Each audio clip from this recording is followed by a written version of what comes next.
जय हिंद, नमस्कार। ग्रामीण डाक सेवक नई भर्ती 2024 नोटिफिकेशन जारी हो गया है साथियों।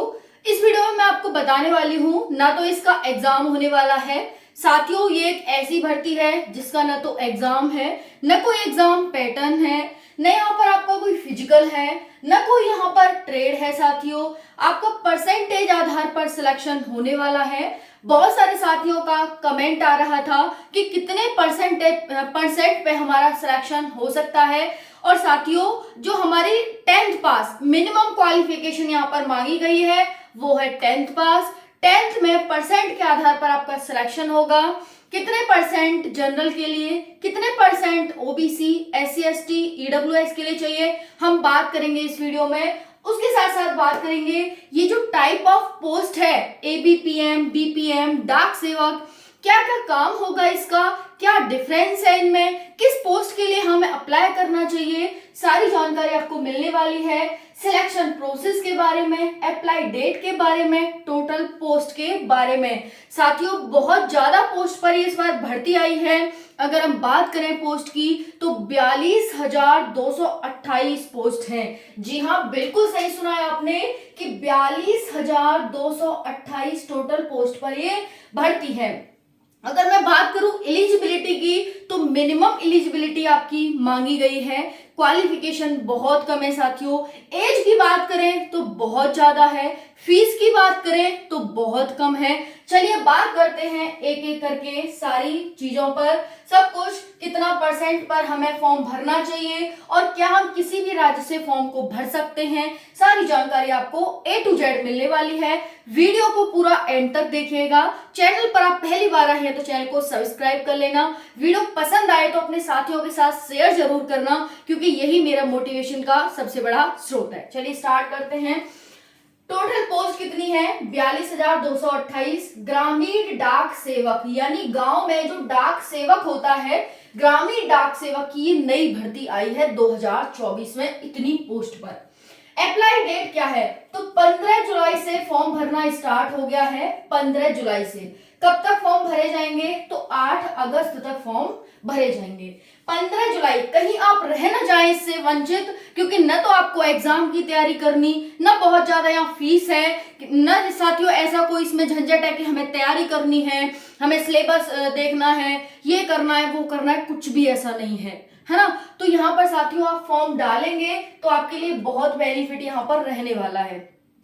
इस पर लिस्ट आती हैं, बहुत सारी लिस्ट निकलती हैं, तो ज्यादा से ज्यादा बच्चों का यहाँ पर सिलेक्शन होने के चांस रहते हैं। और दूसरी सबसे बड़ी बात खास ये है यहाँ पर कि साथियों हम इसके साथ साथ अपनी तैयारी भी कर सकते हैं। अगर हम ग्रामीण डाक सेवक, हमें एक नौकरी मिल रही है, एक जरिया मिल रहा है ना। हालांकि इसमें बहुत ज्यादा अच्छी सैलरी नहीं है कि 40-50 हजार सैलरी हो, लेकिन हाँ अगर आप काम करते रहेंगे तो आपकी अच्छी खासी सैलरी हो जाती है। स्टार्टिंग आपको कम सैलरी मिलती है ना। बात करेंगे सैलरी की भी, लेकिन अगर आप आगे पढ़ाई करना चाहते हैं, मान के चलो आप एसएससी की पढ़ाई या फिर और कोई पढ़ाई करना चाहते हैं, तो आप इसके जरिए कर सकते हैं, क्योंकि आपके पास सैलरी होगी। काम आपको 4 से 5 घंटे करना है। अगर टिकट आ गई, डाक आ गया तो भेज दिया, नहीं आया तो आराम से मौज करो भाई, है ना। तो इतना काम आपको करना होता है। तो आगे की पढ़ाई हम बहुत अच्छे से इससे कर सकते हैं, क्योंकि बहुत सारे साथी चाहते हैं कि हमें एक जरिया मिल जाए तो उससे हम आगे की पढ़ाई कर सकें, घर वालों से पैसा न मांगना पड़े,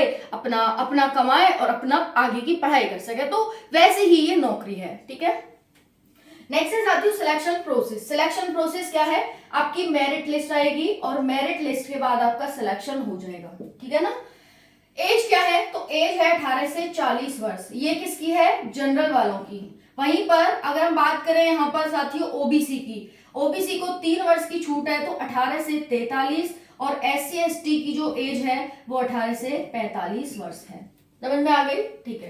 फीस क्या है? तो फीस की बात करें, जनरल ओबीसी ईडब्ल्यूएस के लिए यहाँ पर 100 रुपए है, और एससी एसटी और फीमेल के लिए यहाँ पर कोई भी फीस नहीं है, ठीक है ना। जनरल ओबीसी ईडब्ल्यूएस 100 रुपए, एससी एसटी फीमेल कोई भी फीस नहीं है। बात करेंगे एलिजिबिलिटी की, तो देखिए आप 10वीं पास होने चाहिए, 10वीं पास, ठीक है। आपको साइकिल चलाना आना चाहिए, साइकिलिंग आनी चाहिए, एक मिनट, साइकिलिंग, इसे सही कर लेते हैं, साइकिलिंग, ठीक है ना। यानी आपको साइकिलिंग चलाना आना चाहिए। दूसरा है आपको कंप्यूटर की नॉलेज होनी चाहिए, कंप्यूटर नॉलेज। आपको सर्टिफिकेट नहीं चाहिए यहाँ पर, क्योंकि बहुत सारे साथी कहते हैं क्या सर्टिफिकेट चाहिए, नहीं। फिर बहुत सारे साथी बनवाने डोलते हैं कि भाई उससे बनवा ले, उससे नहीं, ऐसा कुछ नहीं करना। आपको यहाँ पर कोई भी सर्टिफिकेट नहीं चाहिए, सिर्फ आपको यहाँ पर नॉलेज होनी चाहिए। अगर नॉलेज नहीं भी है तो भी आप ले सकते हैं, बाद में फॉर्म भरने में डाल देना कि हाँ मैं नॉलेज है, बाद में ले लेना भाई, इतने सारे सोर्स हैं यूट्यूब पर, इतने सोर्स हैं। तो आपको कंप्यूटर की नॉलेज हो गई, और आपको लोकल लैंग्वेज आनी चाहिए, लोकल लैंग्वेज, ठीक है। लोकल लैंग्वेज का मतलब है जैसे कि आप उत्तर प्रदेश से हैं, हिंदी आनी चाहिए, तो वैसे ही तमिलनाडु से तमिल आनी चाहिए, है ना। तो महाराष्ट्र से मराठी आनी चाहिए, है ना। और अगर आप कर्नाटक से कन्नड़ आनी चाहिए, तो ऐसे आपको लोकल लैंग्वेज आनी चाहिए, ठीक है। तो यहाँ पर आप हैं।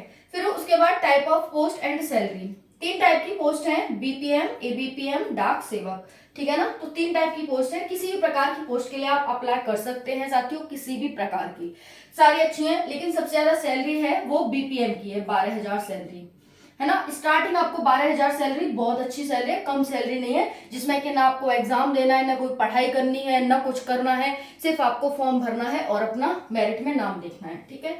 यहाँ बात करें एबीपीएम की तो 10,000 रुपए सैलरी है। वहीं पर बात करें साथियों यहाँ पर डाक सेवक की, इसकी भी 10,000 सैलरी है। बीपीएम ब्रांच पोस्ट मास्टर, यानी ब्रांच का पोस्ट मास्टर होता है ये। ABPM assistant branch post master, यानी ये जो एबीपीएम है ये इसका असिस्टेंट होता है, ये है इसका असिस्टेंट होता है, ब्रांच पोस्ट मास्टर का असिस्टेंट होता है, असिस्टेंट ब्रांच पोस्ट मास्टर। फिर है डाक सेवक, इन दोनों को काम जनरली होता है डाक टिकट भेजना, अगर टिकट आई है तो उसको सप्लाई करना। इसका ऑफिस का काम होता है, ये ऑफिस में ही रहता है, ऑफिस को देखता है भाई, वहां पर टिकट का देखना, भाल करना, और ये होता है, ठीक है। समझ आ गई। कोई भी अच्छा लगे आपको, बीपीएम अच्छा लगता है बीपीएम भर दो, ऑफिस वर्क है, ठीक है। अब हम बात करेंगे, कोई भी एग्जाम नहीं है, कोई भी फिजिकल नहीं है, कोई भी ट्रेड नहीं है ना। No syllabus, no exam pattern, कुछ भी नहीं है भाई, बहुत अच्छी नौकरी है, बहुत ज्यादा अच्छी। और इसमें जो फॉर्म की संख्या रहने वाली है कम से कम 40-50 लाख तो जाएगी जाएगी, है ना। 10वीं पास हर कोई रहता है, हर कोई भर सकता है इसमें, तो हर कोई भरता है, क्योंकि फीस भी बहुत ज्यादा कम है। तो आप भी क्या पता आपकी किस्मत भी पे खुल जाए, आजमा सकते हैं। बाकी आगे बात करेंगे कितने परसेंट पे आपको ये फॉर्म भरना चाहिए, कितने परसेंट पे फॉर्म भरना चाहिए किसी भी। अब देखो इसका आंसर यहाँ पर मिलेगा। पहले हम देख लें क्या कि हम किसी भी राज्य से भर सकते हैं। हाँ, आप किसी भी राज्य से भर सकते हैं, बट ध्यान रखना कि आपको उस राज्य की लोकल लैंग्वेज आनी चाहिए, है ना। तो ध्यान रखेंगे लोकल लैंग्वेज आनी चाहिए। दूसरा इसकी खास बात है साथियों, अपने ही जिले में आपको पोस्टिंग मिलती है, अपने ही जिले में 3 से 4 घंटे का काम होता है। बाकी ज्यादा कुछ इसमें प्रेशर नहीं है कि नहीं भाई हमें ये करना है वो करना है, नहीं, आराम से। अपने डाकियों को देखा होगा भाई, चिट्ठी आ गई तो आ गई, नहीं आई तो वेट ही कर रहा है भाई, चिट्ठी आएगी चिट्ठी आएगी, है ना। तो ये है यहाँ पर कि 3 से 4 घंटे काम करना है आपको, अपने जिले में ही मिल जाता है आपको काम, और अपने जिले में पास का पास, ठीक है जी।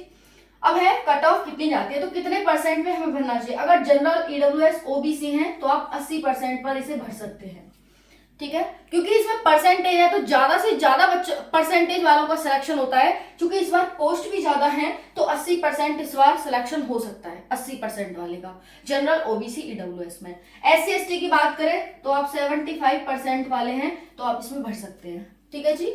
ये हो गया परसेंटेज आधार पर है, तो 80 general, OBC, EWS, SC ST 75%। बात करेंगे ड्यूटी टाइम की, तो 4 से 5 घंटे की यहाँ पर ड्यूटी रहती है आपकी। ड्यूटी का मतलब है काम रहता है, करो भाई, अच्छे से करो, आराम से, कोई ऐसा प्रेशर फोर्स है नहीं। बात करें आगे की पढ़ाई, आप कंटिन्यू कर सकते हैं। जी हाँ, आप आगे की पढ़ाई इसमें बहुत अच्छे से कंटिन्यू कर सकते हैं। तो ये थी आपकी डाक सेवक। साथियों ज्यादा से ज्यादा फॉर्म भरें, क्या पता आपकी किस्मत इसमें खुल जाए और आपको एक अच्छी खासी घर बैठे नौकरी मिल जाए। घर बैठे नौकरी एक तरह से कुछ भी नहीं करना, हमें कुछ भी नहीं करना, बस 100 रुपए का फॉर्म डालना है। अगर जनरल, ओबीसी, ईडब्ल्यूएस हो, बाकी फीमेल, एससी एसटी हो तो उसमें फीस भी नहीं लग रही, है ना। तो भरना जरूर इसे। कोई डाउट रह गया हो तो कमेंट सेक्शन के माध्यम से पूछ लेना। देखो एज कितनी ज्यादा है, 18 से 40 वर्ष है, ठीक है जी। थैंक यू सो मच, जय हिंद।